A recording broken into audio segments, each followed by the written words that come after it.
యేసుక్రీస్తు వారు 2024 సంవత్సరములు దాటి 25వ సంవత్సరం వచ్చింది. మరి ఆయన ఈ భూలోకానికి వచ్చి 2025 సంవత్సరాలు జరుగుతూ ఉండగా నీ కోసము నా కోసము కలువరి శిలువలో ఆయన రక్తాన్ని కార్చి ప్రాణం పెట్టి తిరిగి లేచి పునరుద్ధానుడై తండ్రి కుడిపార్శ్వం ముందు కూర్చొని మనందరి కొరకు రెండవ రాకడలో మనం అందరం ఎత్తబడాలని మరి ఆయన మనందరి కొరకు విజ్ఞాపన చేస్తూ ఉండగా ఆయన విజ్ఞాపన ఫలించులాగన ఆయనకి మహిమకరంగా జీవించాలా లేదా మనము ఆయనకి అవమానం తెచ్చేవారిగా ఉండకూడదని ఆయనకి మహిమ తెచ్చేవారిగా ఉండాలని నేను తెలియపరుస్తూ, బాప్తిసం తీసుకున్నది ఊరికే కాదండి.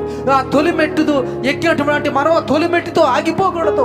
ఇంకొక మెట్టు ఎక్కి పరలోకం వైపు నీ ప్రయాణాన్ని కొనసాగించాలని తెలియపరుస్తూ, అదేవిధంగా దేవుడు వచ్చిందేమో రక్షణార్థము నిమిత్తంగా వస్తే సాతాను పడదోసడానికి ఈ భూలోకానికి వచ్చాడు. సాతానికి దొరకకుండా దేవునిని మహింపరుస్తూ దేవుని వైపే ఆ పరలోక రాజ్యానికి ఎక్కి వెళ్ళే వారుగా మన అందరూ ఉండాలని చెప్పి తెలియపరుస్తూ యేసుక్రీస్తు వారి పక్షంగా నేను కొద్ది మాటలు ముగిస్తూ